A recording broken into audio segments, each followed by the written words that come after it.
tonight, Ty. 89 truckers arrested as the FBI exposes a billion-dollar cartel hiding inside America's highways. On the morning, United States Department of Justice released a statement that shook every freight corridor, every shipping lane, and every interstate highway in the nation. The statement was 11 words long. We have dismantled the largest cartel logistics network in American history. Those 11 words ended a 2-year covert investigation, collapsed a billion-dollar drug empire hiding behind the third-largest trucking company in the United States, and exposed a level of corruption so deep that federal prosecutors compared it to a hostile foreign occupation operating on American soil. 89 commercial truck drivers were arrested in a single coordinated sweep. $1.9 billion in narcotics, cash, and laundered assets were seized. And when the encrypted files were cracked open inside a federal forensic lab in Quantico, Virginia, the names that appeared on the screen made veteran FBI agents sit back in their chairs and say nothing for a very long time.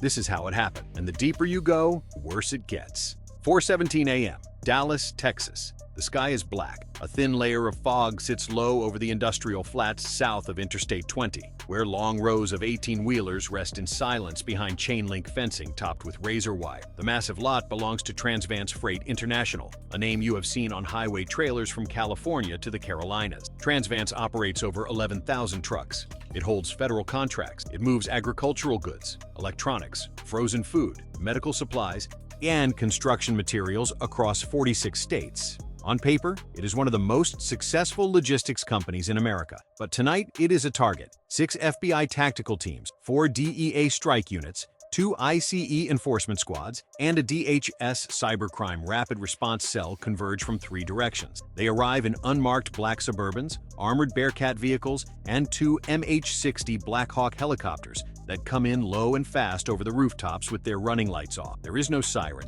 no warning, no negotiation. At exactly 4:17, a flashbang grenade blows through the front security booth of the Transvance main terminal. The gate collapses inward. Agents in black tactical gear pour through the breach like water through a broken dam. Rifles raised, boots hitting asphalt in unison. Simultaneously, teams hit 4 other Transvance facilities across the Dallas-Fort Worth metropolitan area, a regional dispatch hub in Arlington, a driver barracks near Mesquite, a refrigerated storage warehouse on the outskirts of Denton, and a private maintenance garage in South Fort Worth that Transvance does not list on any corporate filing. Inside the main terminal, agents find 31 drivers asleep in their cabs. They are pulled out one by one, flex-cuffed, and lined up on the cold pavement under helicopter spotlight. In the dispatch office, 4 supervisors are found shredding documents. They do not get far. DEA agents seize 3 industrial shredders, 14 laptops, and a wall safe containing over $400,000 in vacuum-sealed cash bundle. In the Arlington hub,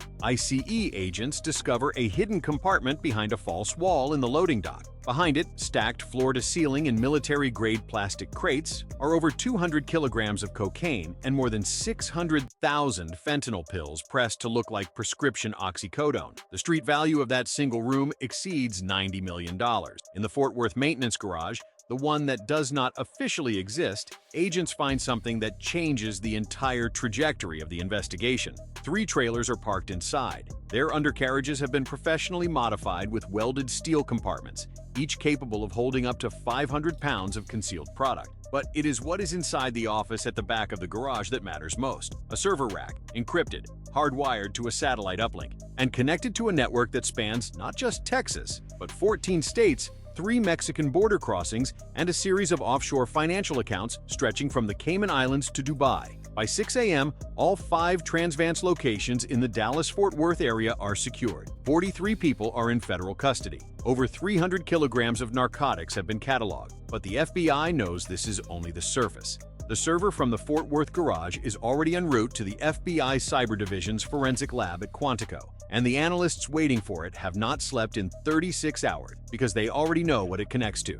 9:42 a.m. that same morning, Quantico, Virginia. Inside a basement-level lab with no windows and 3-inch steel doors, a team of 12 federal cyber forensic specialists begins the process of cracking the Transvance server. The encryption is military-grade, AES 256, layered with custom obfuscation protocols that one analyst later describes as something you would expect from a nation-state intelligence service. not a trucking company. It takes them 11 hours. When they break through, they find a logistics management system that mirrors the legitimate Transvance dispatch software almost perfectly. Same interface, same driver tracking, same route optimization. But underneath, there is a second layer, a shadow dispatch network, and it has its own codename, Operation Iron Corridor. Iron Corridor is not a trucking operation. It is a narcotic superhighway built inside the legal framework of American interstate commerce.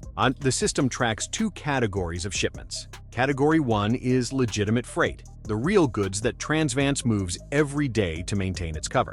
Category 2 is what the cartel calls product, and the product moves on a schedule that is staggering in its precision. Every week, between 12 and 18 modified trailers depart from staging points along the Texas-Mexico border, carrying concealed loads of cocaine, fentanyl, heroin, and methamphetamine. They travel north on Interstates 35, 45, and 20. They stop at Transvance-controlled waypoints in Oklahoma City, Memphis, St. Louis, Indianapolis, and Chicago. At each waypoint, product is offloaded to local distribution cells and replaced with cash, which then travels south on the return route. The system has been operating for at least 4 years, and in that time, but analysts estimate that Iron Corridor has moved over 120 metric tons of narcotics into the American heartland and generated revenue exceeding $1.9 billion.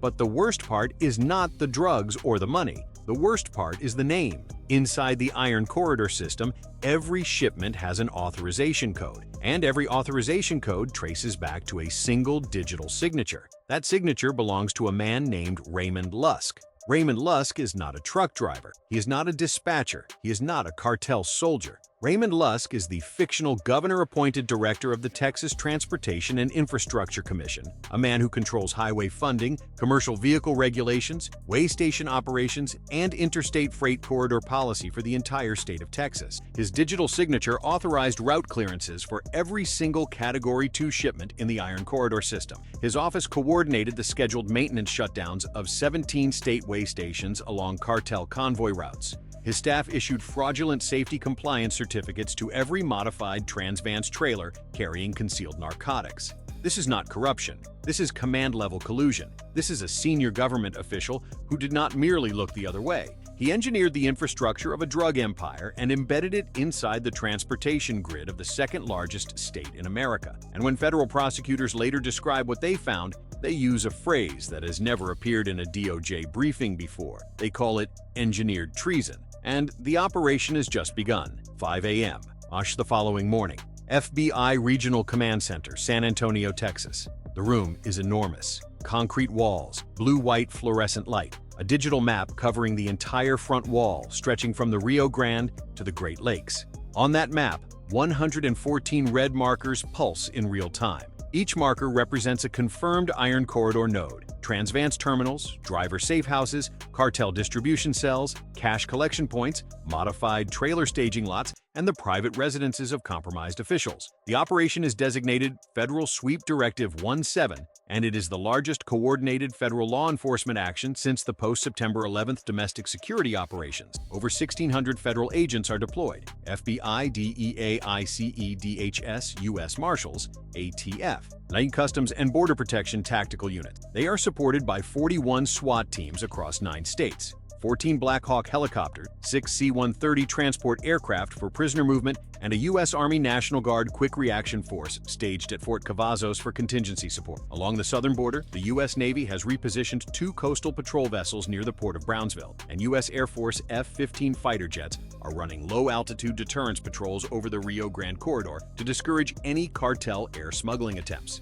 At 5 a.m. sharp, the command is given. One word: execute. And across 9 states, simultaneously, the Iron Fist comes down. In Laredo, Texas, DEA agents and Border Patrol tactical units breach a sprawling ranch property 12 miles from the border. Underneath a horse stable, they discover a reinforced drug tunnel stretching nearly a quarter-mile into Mexico. Inside the tunnel, agents find 47 kilograms of heroin, a pallet of vacuum-sealed methamphetamine, and a communications relay station connected to Iron Corridor dispatch. In Oklahoma City, FBI SWAT teams hit a Transvance regional hub disguised as a cold storage facility. Inside, behind pallets of frozen chicken, they find 800,000 fentanyl pills and $310,000 in cash wrapped in industrial plastic. 4 drivers and 2 facility managers are taken to custody. In Memphis, Tennessee, ICE agents raid a series of migrant labor houses connected to Transvance subcontractors. What they find is not just a smuggling operation, but a human trafficking pipeline. And over 60 undocumented individuals are recovered from 3 locations, many of them forced to work as drug couriers, warehouse labor, or transit drivers under threat of violence to their families. In Chicago, a combined FBI and DEA task force moves on a luxury condominium complex in the Gold Coast neighborhood. 2 units on the 42nd floor belong to senior Transvance financial officers. Inside, agents recover encrypted laptops, offshore banking access credentials, and over $700,000 in gold bullion hidden inside a bedroom wall. In Indianapolis, SWAT teams breach a commercial garage where Transvance mechanics perform the undercarriage modifications that create the concealed drug shipments. The garage contains welding equipment, hydraulic lifts, steel plate inventory, and detailed engineering blueprints for over a dozen different trailer modification designs. The lead mechanic, when arrested, tells agents he has modified over 400 trailers in the last 3 years alone. By noon, the numbers are extraordinary. 89 Transvance drivers are in federal custody. 14 dispatchers and facility managers are arrested. 7 financial officers are detained. Over 900 kilograms of cocaine, 600 kilograms of methamphetamine, 140 kilograms of heroin, and 2.1 million fentanyl pills are seized. Cash seizures exceed $270 million. Asset freezes on shell companies and offshore accounts push the total financial disruption past $1.9 billion. The underworld of American interstate drug trafficking took more damage in 12 hours than it had taken the previous decade. But the darkest chapter of this story is not about drugs or money. It is about the people who were supposed to protect them. In the weeks following the initial raids, FBI internal affairs investigators and DOJ inspectors begin examining the seized Iron Corridor servers in granular detail. What they find is a systematic corruption network that has infiltrated American law enforcement at a scale that defies belief. 47 law enforcement officers across Texas, Oklahoma, Tennessee, and Illinois are identified as being on the Iron Corridor payroll. They include 19 state troopers, 8 county sheriff's deputies, 6 municipal police officers, 5 commercial vehicle inspectors, 4 federal border agents, 3 assistant district attorneys, and 2 sitting state judges. The payments are meticulous. Each compromised officer receives between $8,000 and $35,000 per month, delivered through a network of prepaid debit cards issued by shell companies registered in Nevada and Wyoming. In exchange, these officers perform specific functions. State troopers assigned to highway interdiction units deliberately avoid pulling over Transvance trucks matching certain plate numbers.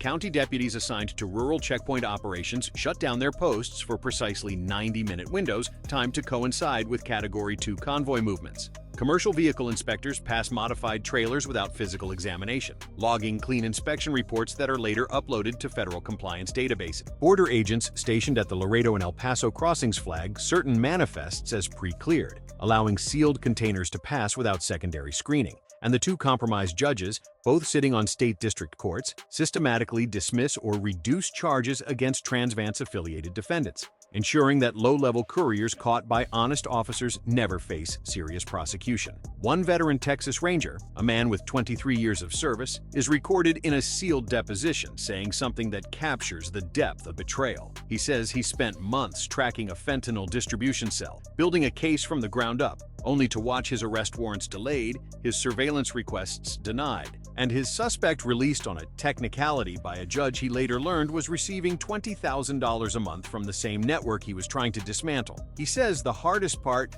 was not the danger. The hardest part was realizing the people standing next to him, the people wearing the same badge, were working for the other side. Federal agents begin the arrests quietly. Senior Sergeant Miguel Trevino of the Oklahoma Highway Patrol, 14 years on the force, is arrested at his home at 6 in the morning while his children eat breakfast. Deputy Chief Angela Warren of the Shelby County Sheriff's Office in Memphis is arrested at her desk. She says nothing. Commercial Vehicle Inspector Dale Pratchett, based in San Antonio, is arrested at a way station he has spent 3 years delivering deliberately undermining. The two compromised judges are served federal arrest warrants by U.S. Marshals in their own courtroom. What investigators are looking at is not a collection of individual bad actors. It is a parallel enforcement system, a second police force, designed and funded by the Sinaloa Cartel and administered through Iron Corridor to ensure that the drug highway through America's heartland remains open, uninterrupted, and invisible. The badge will be rebuilt from the ground up.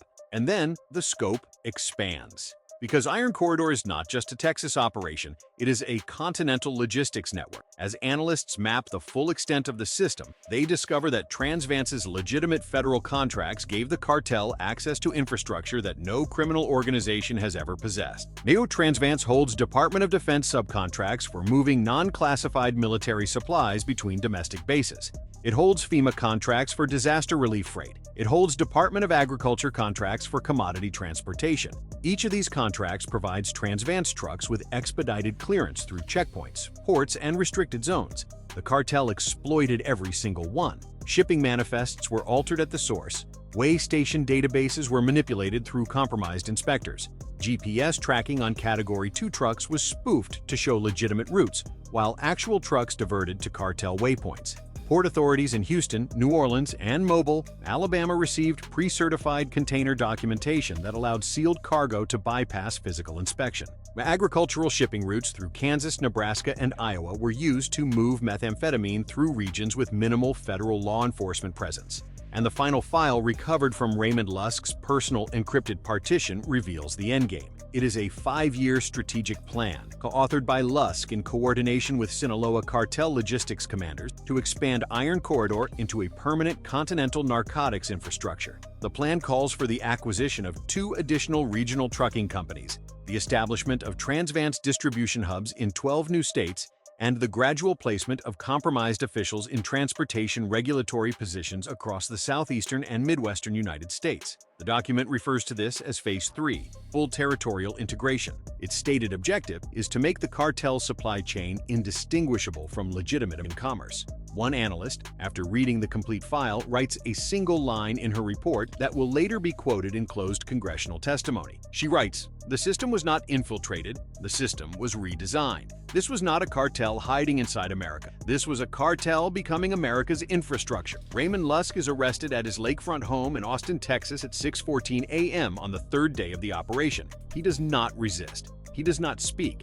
He is charged with racketeering, conspiracy to distribute controlled substances, money laundering, obstruction of justice, and treason against the United States. He faces a minimum of life in federal prison without the possibility of parole. So here is what this story costs in human terms. Over 120 metric tons of narcotics pushed through American communities over 4 years. Fentanyl pills disguised as painkillers sold in school parking lots in Memphis, in gas station bathrooms in Oklahoma City, in apartment stairwells in Chicago. Heroin and methamphetamine flooding rural towns that do not have the resources or the officers to fight back. Families destroyed, children orphaned, communities hollowed out from the inside, and all of it protected by people who swore an oath to serve and defend. Power does not always announce itself with violence. Sometimes it only needs silence and ambition. Sometimes it needs a handshake in a government office, a signature on a clearance form, a weigh station that closes for maintenance at exactly the right time. Sometimes the most dangerous weapon a cartel possesses is not a gun. It is a title, a badge, and a transportation network that stretches from the Rio Grande to the Great Lakes. This story is fictional. It is a dramatization. But the forces it describes, the intersection of organized crime, political corruption, and institutional betrayal, are as real as the highways outside your window. If you are still watching, tap like so more people see this story. Comment "expose" if you believe this kind of corruption should be dragged into the light, no matter who it touches. Because silence is how empires like this survive. And the only thing that has ever dismantled them is the refusal to look away.